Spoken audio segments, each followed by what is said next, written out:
Okay, I am back. Yeah, I had made various phone calls and stuff. Yes, I've just looked over what I just recorded, and I just realised as I was watching it, I will pick up where I left off, but I just realised one thing: you can't give formal notices for offences that uh, um, the the they have to be the defendant or whatever, the accused has to admit to the offence. You can't issue a formal warning notice without that, because the reason is that police are not judges and they are not jury and they're not lawyers, and so they don't get to decide these things, especially when they refuse to look at the evidence, which I had in plenty. They kept saying that they were asking for the evidence and I wouldn't show it, but that's what they kept saying, which was preventing me from actually giving it to them. And when the guy started to listen to the evidence that I had recorded, the other bitch came in, and then she even denied that I had a key to Mitchell's house. And I'm like, I'm wearing it on my fucking bra right now. It's just like she just knows nothing, and or knows plenty and is a psychopath. And I think, with the shortage of police at the moment, I think, and doctors, I mean, they just seem to be hiring psychopaths at the moment. I don't think the vetting processes are very careful, and I think they're just getting people who just like wielding power against vulnerable people. That's been my experience.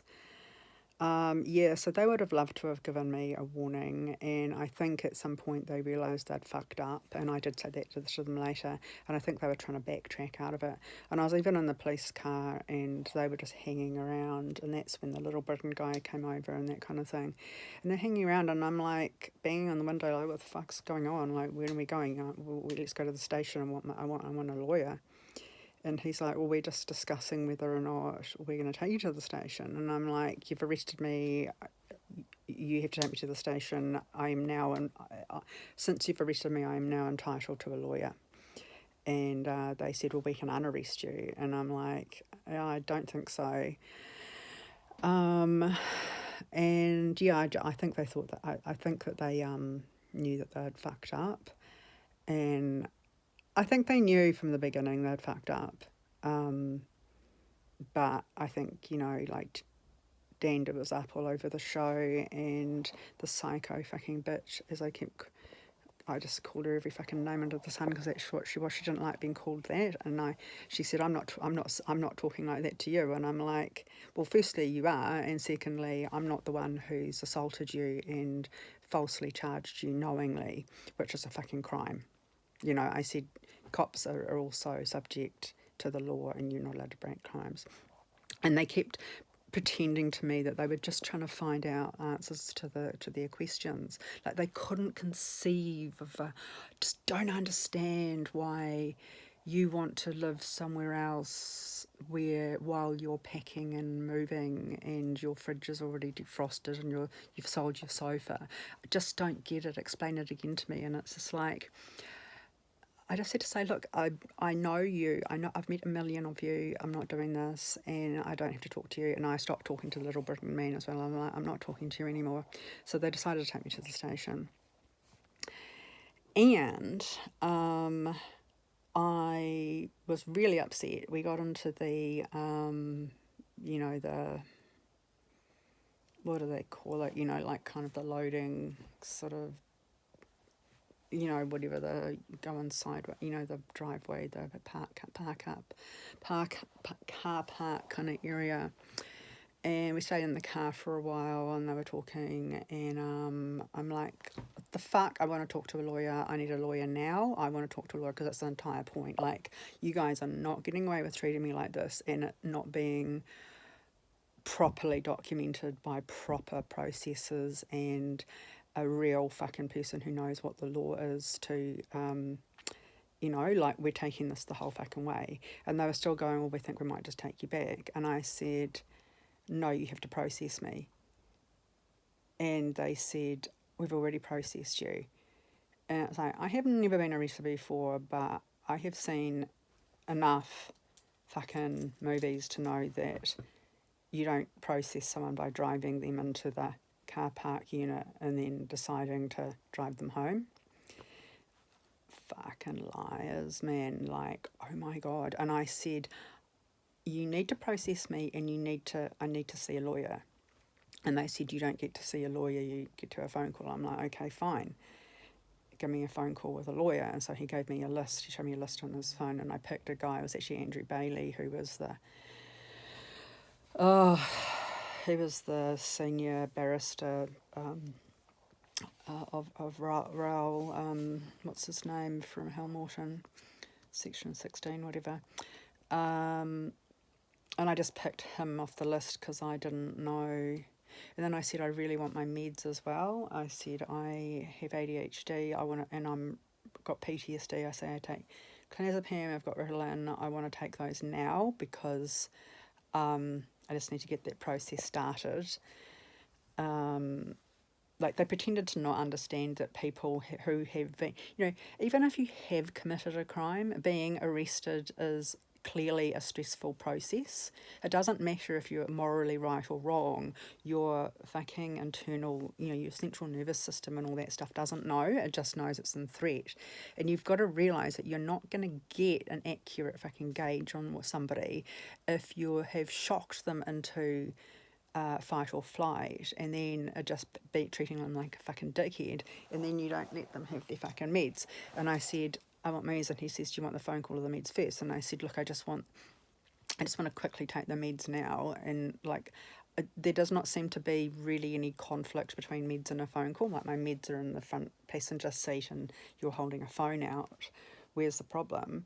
And he said, and then he gave me my meds, and I'm like, I need some water, and like, we don't have any water. And I'm like, bullshit, you have to give me water. Like, that's a human right. Like, if I'm detained, you need to give me water. And they said, well, water's in the cell, so we'll take you in. And they took me into a cell with no water, no meds. I'd asked for a tissue because of the fucking snot and tears everywhere. And they just fucking dragged the chain, like they were deliberately dragging the chain. So I was in there for about 15 minutes.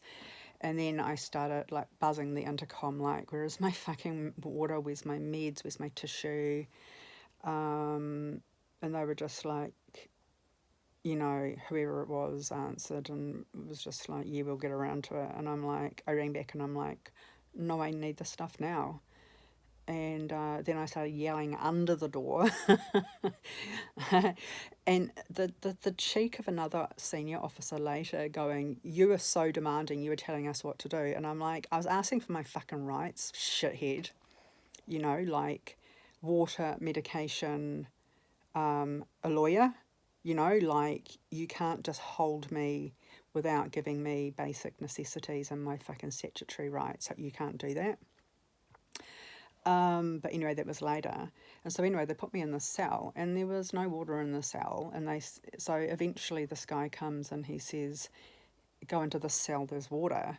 And I was like, okay, so there was a toilet and a water fountain. And I'm like, I had a little bit of water, but I'm like, the water is for the meds. And he's like, well, you have your meds when you're released. And I'm like, I've got ADHD, dude.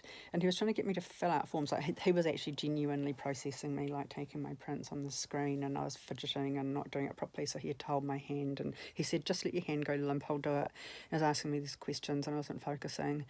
And I'm like, he's like, focus. And I'm like, I can't, I have ADHD. And he's like, you can have your meds later. And I said, the fact that you say I can have my meds later doesn't miraculously make my ADHD go away, I'm afraid. I said, if you're not going to give me my meds, you're going to have to deal with someone who has ADHD.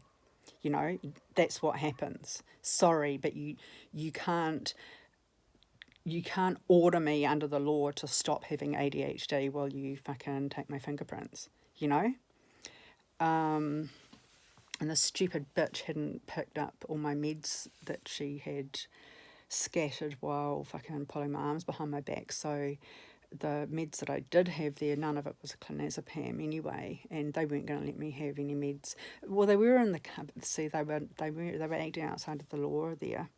So I got processed, and then they were trying to not give me, among my possessions, they showed me a photograph of my possessions, and I'm like, I'm missing a key. And they're like, what does the key look like? And I said, it's Mitchell's key, because I showed the fucking bitch bent cop, and I'll tell you about her in a minute, because I forgot a bit when I first went in.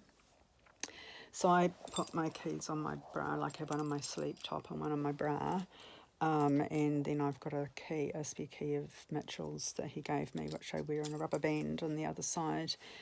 And even though she claimed that I didn't have a key, like she just claimed all kinds, she just pulled all this kind of bullshit, nasty bullshit out of her fucking asshole. Like, what kind of police work is it when you just listen to one side and then you don't even listen to the side that has the actual recorded audio of the altercation that he was lying about? Like, what kind of police work is that, you know? So, and I said, look, I need that key back because it's mine. You're not allowed to withhold my possessions, and the fact that I can't enter Mitchell's house does not mean that I am not allowed the key back. The key belongs to me. Whether or not I use it, it is actually evidence, and I want it back. And then the cop was like, well, I'll just go and check with her just to see if there is another key. And I said, no, you will go and get my key from her. And I had to say that a few times, like, I fucking hate the cops now. I really fucking hate the cops. And they said again, well, we will just go and confirm if there is a key. I said, there is a key and she has to give it back. You are not allowed to steal my possessions. Lo and behold, the key was found. So I do have it.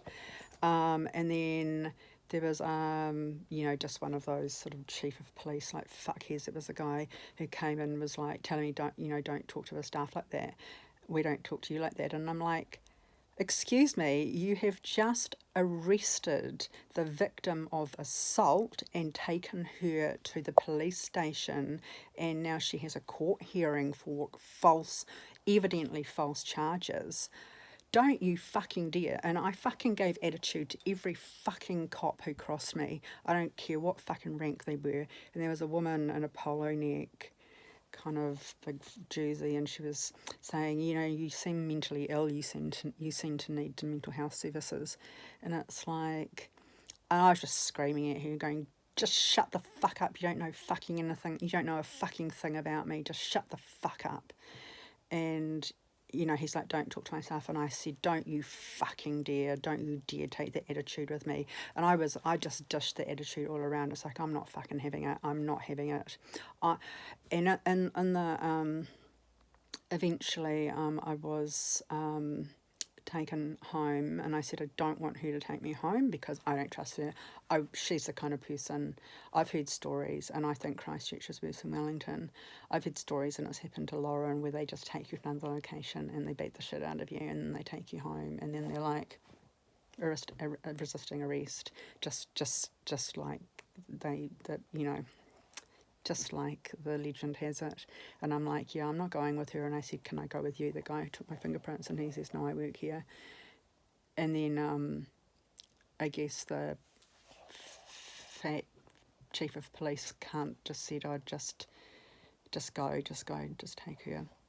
But the other guy was along with me, and I was just saying, you guys are disgraceful, like, you know what you've done, like, if you're not affected by bullying in police, which the guy had taken my fingerprints hadn't. I said, if you're not affected by bullying, that probably means that you're a bully. And I said, I think you are a bully, aren't you? I thought you were nice, but you're not. And they said, you're the one who's been arrested. And I'm like, what? You arrested the victim? Yeah, I've been arrested. That's not proof that I've done a crime. That's proof that you've arrested me, and you've arrested me and charged me with 2 offences that I did not commit. So the fact that you're bent doesn't mean that I have no right to fucking comment on your fucking disgusting service of the community. I said, you're supposed to protect us. And they said, well, who rang the police then? And I said, what does it fucking matter who rang the police? Abusers ring the police on their victims all the time. It's a fucking classic move. And in fact, in the audio, it does say that I was going to call the police if he touched me again, and then he was still arguing with me, and I said, you call the police, and he said, give me my phone, and I actually picked his phone up and handed it to him, and I honestly thought that, and I was waiting for the police, like I put a note on the door saying it's in here, and then when I thought I heard some steps up the stairs, I went out, like, I had no fucking idea what was going to happen to me, but this happened, and, you know, I didn't really... No, I knew, I've known for a while. My life is just going to keep getting worse and worse and worse. And it's just proven, and it's not like, I'm not bringing it on myself. I'm not, like, it's not like I'm magically thinking these things into happening. It is just this chain of events and nothing is stopping it. And it's like, it's just going to get worse and worse and worse. And I've just gone back to the idea that I really think I have to die. And I don't want to, and I feel like there can be some sort of escape if I get to this residential recovery thing from Pathways, but it's all just seems like it's just painted on, all the options are just painted on. And I remember watching the documentary about how the labyrinth was made, and when Sarah was looking in both directions down, when she first entered the maze, and then she ended up turning right, but the left looked almost identical, and so she just couldn't tell. But the left one was just painted, like they didn't have the set, you know, they didn't put together a full set. It was just painted on, and that's how I feel that what seem to be my options are. I feel they're just painted on and they're not really there, and I feel like I'm just in a maze, just following him wherever the maze leads me, and I'm gonna get electrocuted at the end. And the thing is, like, I'm not sure if I can cope now, but I can't cope with anything else. Today is my birthday. I was being fingerprinted when it was my birthday. And I was thinking this morning, because waking up, and it didn't take me any time to, you know, people often say they wake up and then they have this realisation about what's happened, but I was already, like, totally aware of it, and it's like, I don't know what to do. Nothing seems to be the right thing to do. There doesn't seem to be anything. And one of the reasons that I was keen to be at Mitchell's, I really felt that if I did need an exit, well, it's just that he's got all his insulin there, and, you know, that just seemed the most appealing way in the past, and I wasn't at all, I didn't feel at all, I didn't feel any moral I didn't feel any moral dilemma whatsoever about dying in Mitchell's spare room, like none at all. Like I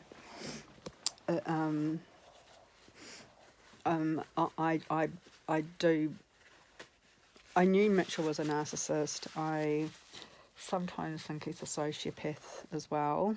I mean, sociopaths are all narcissists, but not vice versa. I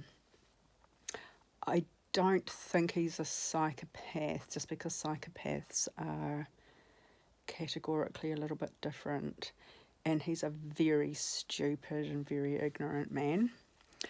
And psychopaths aren't necessarily narcissistic.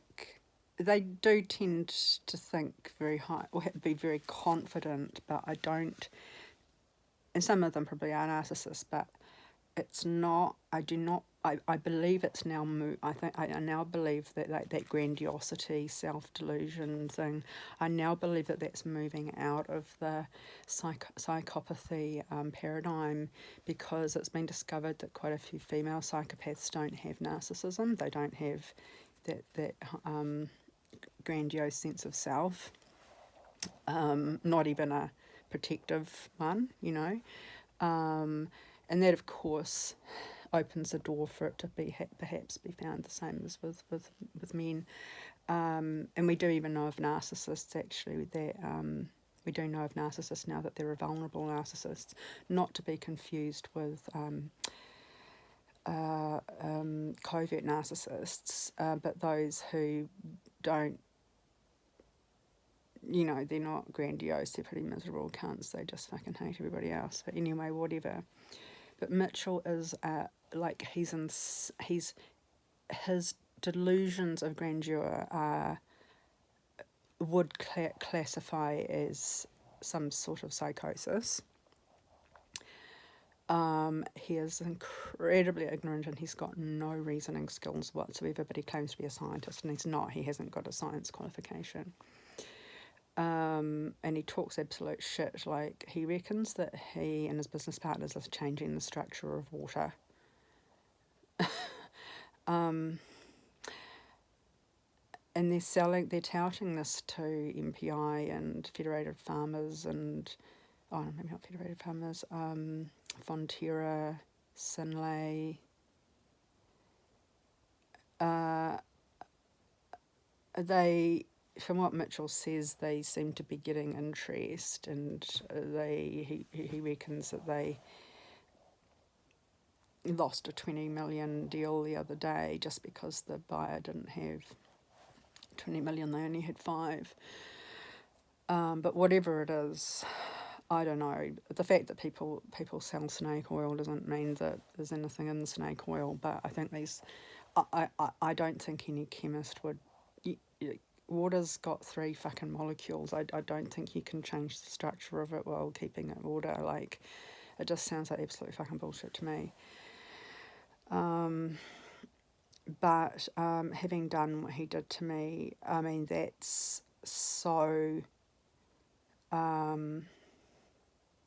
whatever it is, like, it's at the moral level of psychopathy and sociopathy. And it was just so, it's like Wendy's done this to me, Terry's done this to me. It's like they exploit the weakest thing that is breaking me the most, and then they will go and fucking hand that weakness to someone else to finish me off with. And with Terry, it was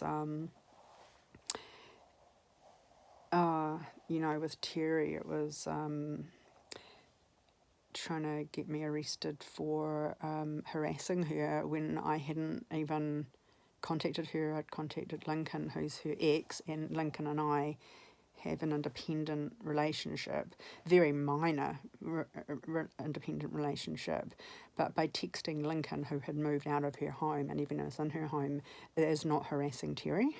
It's like it's not. Lincoln doesn't belong to her. And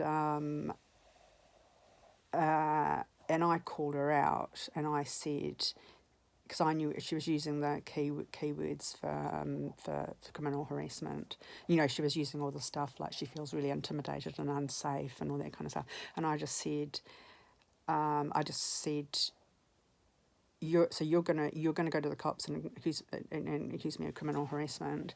And I was shaking, like I was just fucking shaking. I could barely fucking text, and I was just going, you fucking texted me, and I texted Lincoln, and I suspect because she monitors her exes and her boyfriends, she gets through all sort of like encrypted stuff as well. And it's like, I don't think it's going to look too good to the cops that you've broken into Lincoln's phone to reply to me. She wrote it from her own phone, but and I just said, I'm filing a police complaint now for conspiracy to falsely convict. And she said, who said anything about harassment? Just get help, you need help. And I'm like, oh my God. And it's like she knew that my ex-landlords had made that complaint about me, and she knew that if she added to it, she knew what she was doing. Like, And it was just like at my weakest, like when I was suicidal and she knew it, and I just reached out to Lincoln because I needed some humanity. And Mitchell's done the same thing, and it was really awful because just before I started recording, because as I've said, I know Mitchell well enough that I've got to record what he says, or no one's going to know, and also, like, I have to show him this is what you said, and everyone who's abused by narcissists does this stuff. It's just like a way of life for us. You have to document everything, and you document things that you don't even think you can't necessarily foresee a reason to document it, but you document it anyway because you just don't know when they're going to fucking use something against you or say something happened during a time where it didn't happen. It's like, it's not very good to be alone when you're looking for as an alibi, even if you are, like, for example, I'm just saying, so I started to record, and the thing is that Mitchell he came home really pissed, and he said, "Oh, I'm really buggered," and I said, "Oh, are you really tired?" And he had a bottle of Shiraz with him, and I said, "Oh, you haven't had a drink yet?" And he said, "Oh yeah, I've really drunk." Fuck yeah. Because he'd been drinking, I guess, as part of a business thing or whatever, and Methvin. I don't know exactly where Methvin is, but I know it's out of Christchurch, and I know that he should not be driving drunk. And as Sam told me, he had 2 convictions before, and he's actually spent time in jail. I don't think prison, whatever. He's served time. He's served custodial sentences twice. So he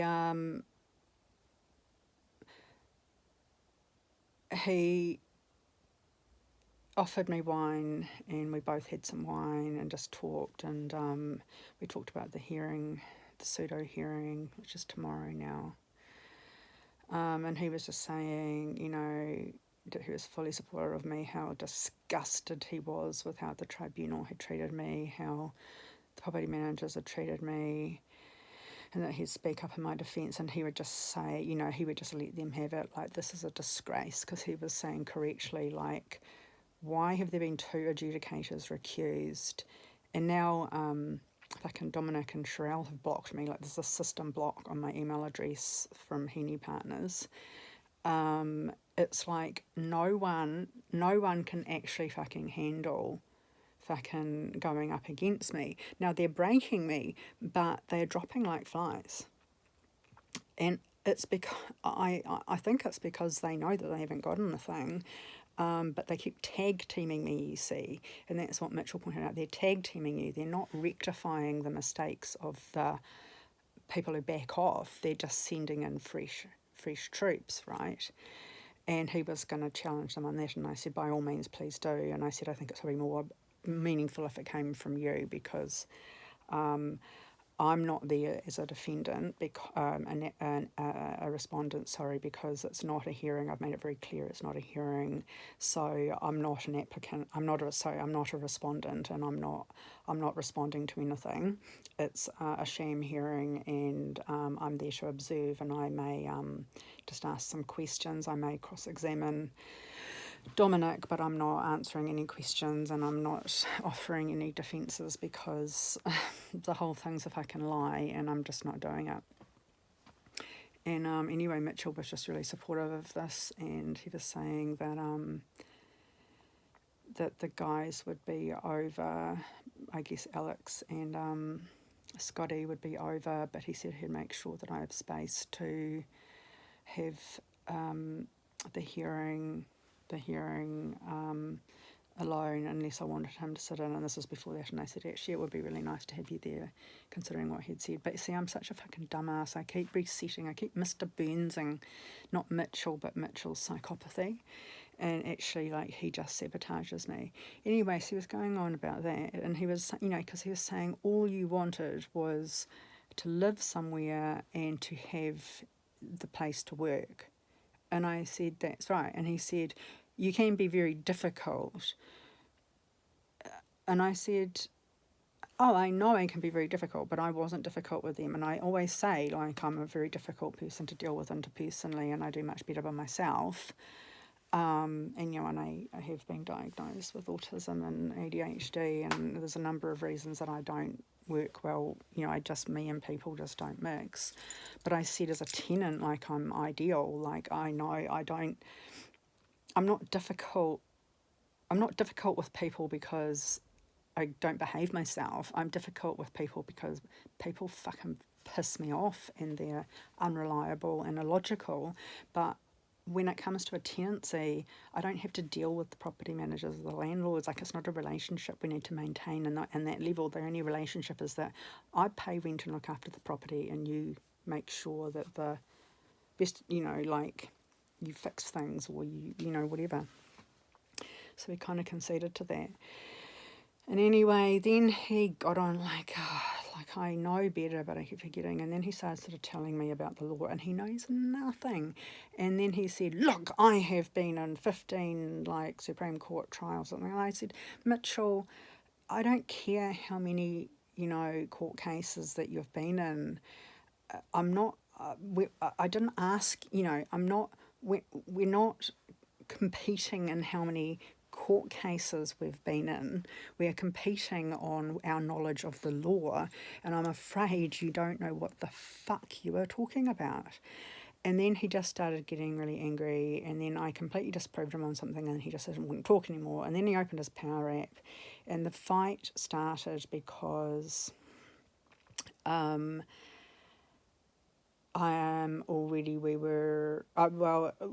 used like way too much energy, power, and we have, and I do start to record this in the conversation, and I won't go over too much the same ground, but I said, Mitchell, we've been through all this before. You are trying to pick a fight with me about something that we've already pre-agreed. I made sure we agreed it. I made sure we had in writing because I know what you're like. And he said, you agreed to the rules. Have you been obeying them? And I said, I have actually, Mitchell, but it's very difficult to get the rules out of you because you don't like committing to anything, because that takes away your ability to turn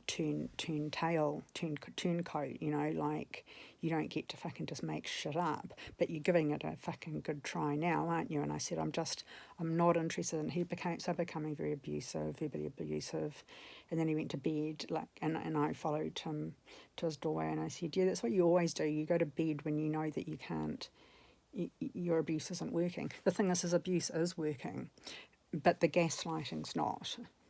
And then he's just like, oh, this target is no fun, and he goes to bed, and that's what happens.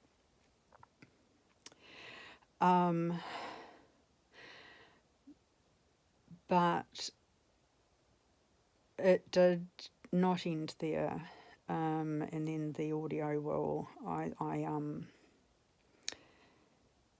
he ordered me to leave during the first audio, which was about 8 minutes, and I said, no, Mitchell, we've got a contract. And he said, we don't. And I said, Mitchell, we do. And I'm just like, for fuck's sake, Mitchell, just stop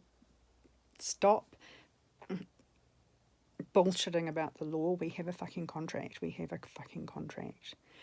And a contract is not, it doesn't have to be written up and signed and stamped by a notary public. You can see an agreement. Agreements are contracts. They exist in all forms. It's just the way things are. And Mitchell was gaslighting me that we didn't have a contract and that he knew all about it. And I said, yeah, well, you should know all about it, and you do, so just don't even bother.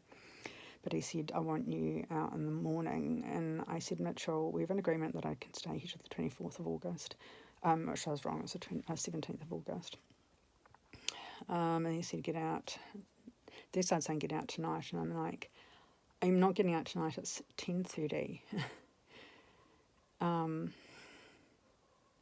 And he said, there's plenty of light. And it's like, oh, I think he meant that I was supposed to move all my stuff out. Like, I've moved everything, not everything, but all my stuff that I would be living with, everything else to be packed, right? As I say, I've defrosted my fridge and all that kind of stuff. So I sold my sofa. Well, you know, I was going to start to dismantle my bed because I just don't have enough money to, you know, risk movers going over time. And then I stopped filming and I just sat down again and I was feeling pretty miserable. And then he just yelled to his bedroom door, I mean it. And I started filming, recording, and I said, you mean what? And he said, I mean, get out. And he said, actually, get out tonight. And I said, I'm not getting out tonight. And he said, I'm going to remove you. And then, yeah, he came out naked and just, when you're being assaulted, it's, I don't really think I've been assaulted before. I sort of, but, and he's not a big guy and he's very old, but he's, even if it was someone exactly my size, height, and exactly my sex, you know, and my sex, you know, there's still, it's they can still do fucking damage, and he's a little bit stronger than me and a bit bigger, you know, and I was like, oh my god, what the fuck, and he was like pulling my hair so hard, and it was like, and I was, you know, I listened to it and I was fucking screaming. I was like, what the fuck are you doing? Like, it was like, oh my god, like, I was really like, it was actually quite hard to catch up with my emotions, and I don't even know if I was recording my emotions. It was just, all I recall is just this fucking horror, and I don't want to call it fear, but it was almost like a kind of terror. It's like, this is a really dangerous situation to be in. Like, someone's really trying to, you know, he's got absolutely no, he's got absolutely no control over himself, and I don't know what he's going to do. And the yanking of my hair was like I couldn't keep my head up. And anyway, the rest is on the yeah, it's all on the thing. And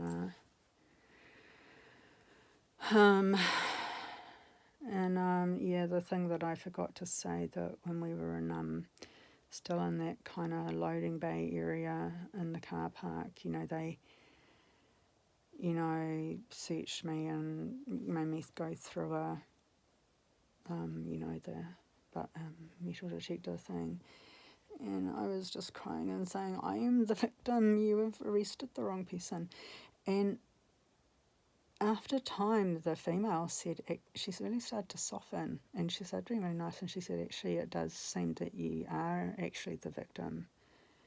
And I said, thank you so much. And I was just really grateful, and I just turned to her and I didn't touch her, but I wanted to, and I just said, thank you so much for saying that. And she said, oh, those are cute socks, because I had to take my socks off, and some of them got little rainbows, and I said, thank you. And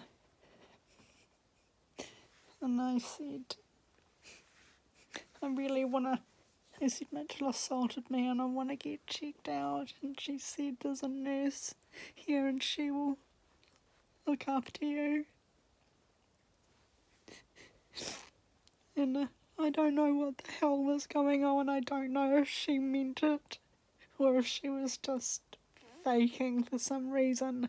I don't know what happened, but she turned into the same bitch as before. It's like, one hypothesis I have is that because those two did a lot of talking to each other, and they were really, you know, I don't know if that was a moment where she actually realised that Mitchell was lying and that actually I was the victim, and the reason that she was such an asshole to me which she shouldn't have been anyway, was because she believed Mitchell. And now she thought, oh, actually, this is right, and she was showing her true compassionate self, or I don't know if it was a trick, and I don't know if they were like, fuck, we better carry on with the story, or we're going to get in trouble. I don't know what it is. But they, put me back in the cop car, as I said, and talking about driving me home, and I'm like, what? You're just going to drive me to the station? You're going to rough me up, drive me to the station?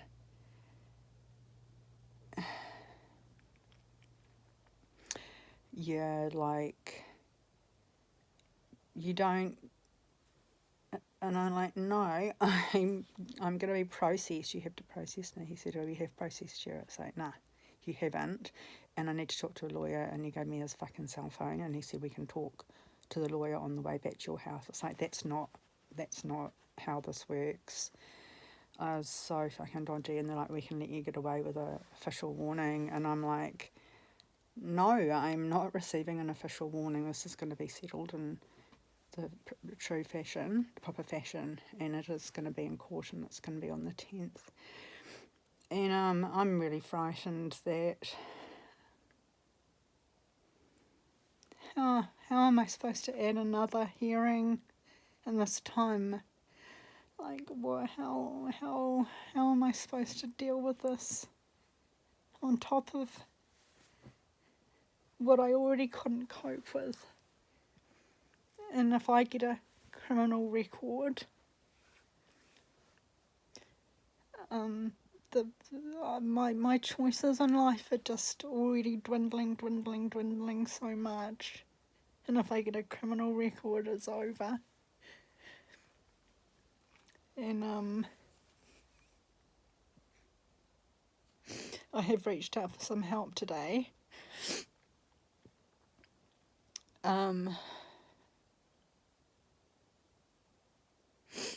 I did talk to a lawyer in the station, and it's in a room, and you go into a closed room like a cell, and there's an intercom, and you wait for the lawyer that you've chosen to ring you. And I did speak to him, but he was not helpful, very nice. And I rang him today. He said, look, I'm not on my best at the moment, have a conversation tomorrow. And so I rang him, and he was just like, yeah. So he didn't remember me, but he did. And I'm like, I just really don't know what to do. And he's like, what do you mean you don't want to know what to do? And I said, well, will I have a court hearing on the 10th? And he was just silent.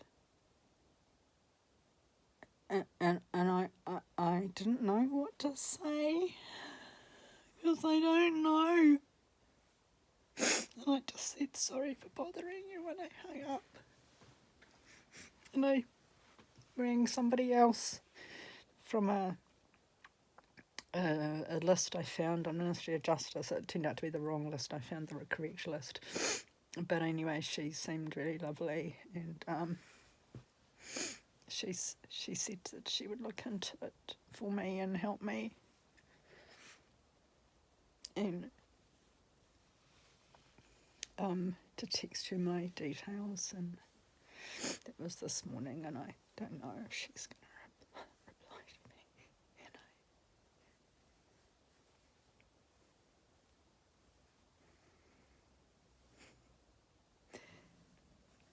Life just gets shittier and shittier.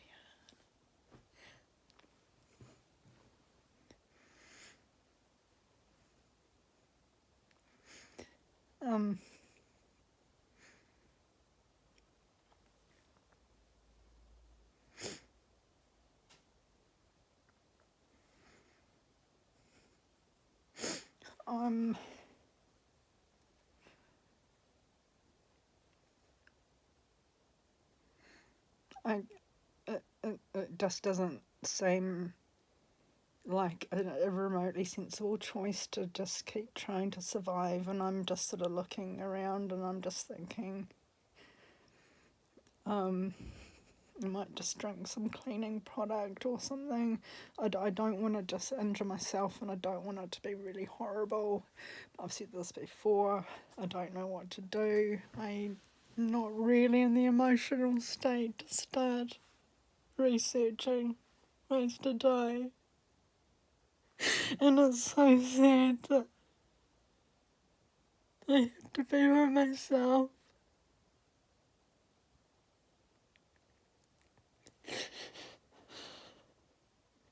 I want to be in a hospice or something.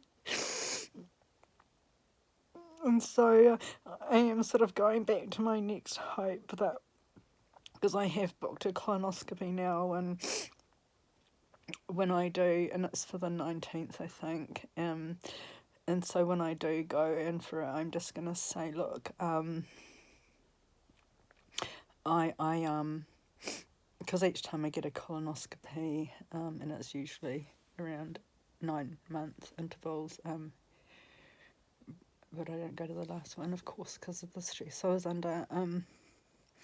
So I imagine there's going to be quite a few polyps back, because they always cut out quite a few and then they send them off for analysis for any sign of precancer. And this time I'm going to say I don't want any polyps removed, but I would like you to take biopsies of some, because what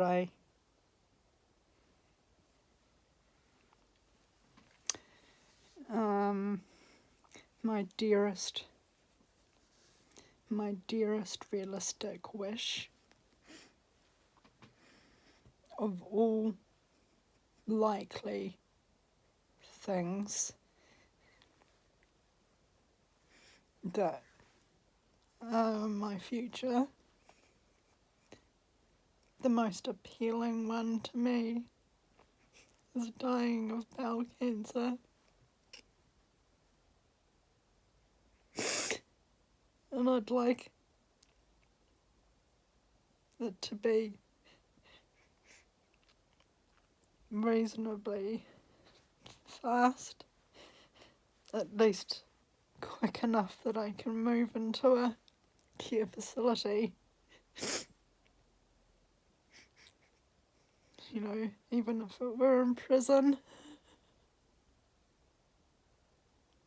I just have to get out of here, and I don't know how to do it. And I'm terrified about what's gonna happen next. You know, like,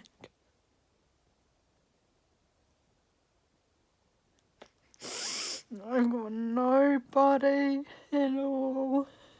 I have nothing. No home, no prospects.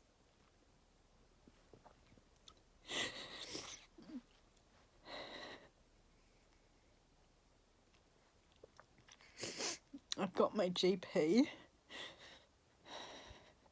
and I had Charlotte for a couple of weeks. There are some other possibilities in the pipeline, but they involve the mental health system, unfortunately, and you know, as I said, it was like being in prison. Being picked up into the mental health act was like being arrested. Not that bad though, not usually, but Lauren gets roughed up and she's uplifted. She said the last time they turned up with like 6 cops and a battering ram and dogs, and she was just packing her bag and waiting by the front door. Like, there's no chance for people like us. We're just non-people. We're not. There's a name for us. We don't exist. Not for the sake of any civil or human rights purposes, and I just, if I had a gun right now,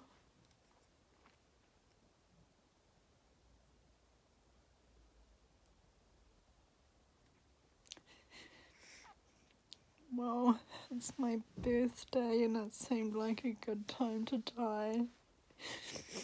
I have no money and I can't do anything nice today, and I if I did have a gun, I'd probably want to be drunk first.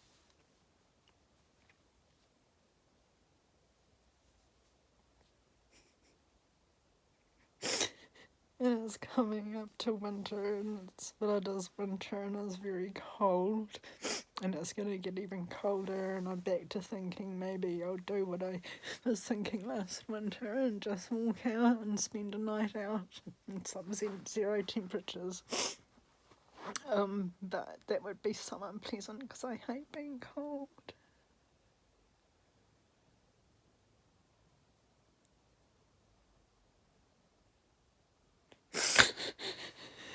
Anyway, a guy called Don that I met at Helmorton, and we had a bit of a falling out almost immediately after leaving Helmorton over email, but then he and Lauren got in touch, and he's been a real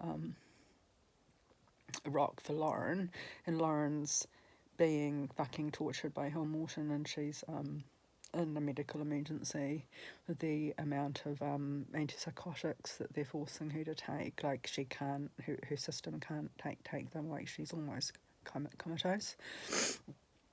So, like, Don was really overloaded, fighting for Lauren and looking after Lauren. But I just texted Don today and I said, look, I'm really sorry to ask you, but I need to get my stuff from Mitchell's, and at least just a couple of things like my computer and my other phone and stuff. And he said he would do it this afternoon, so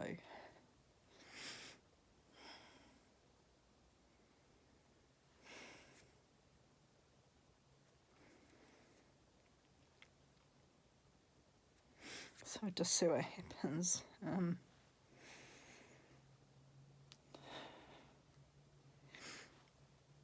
Don and another woman called Tish and I were the suicides at Helmorton, and Don and I bonded. Well, you know, that's what. Well, yeah, we did kind of bond over that, like saving someone's life isn't saving them, and it's not keeping them safe. I'm not safe. I'm very unsafe. I'm in danger all the time. I don't know what someone's going to do to me next. And I got nobody to help me, because the cops are only part of the people who are harming me.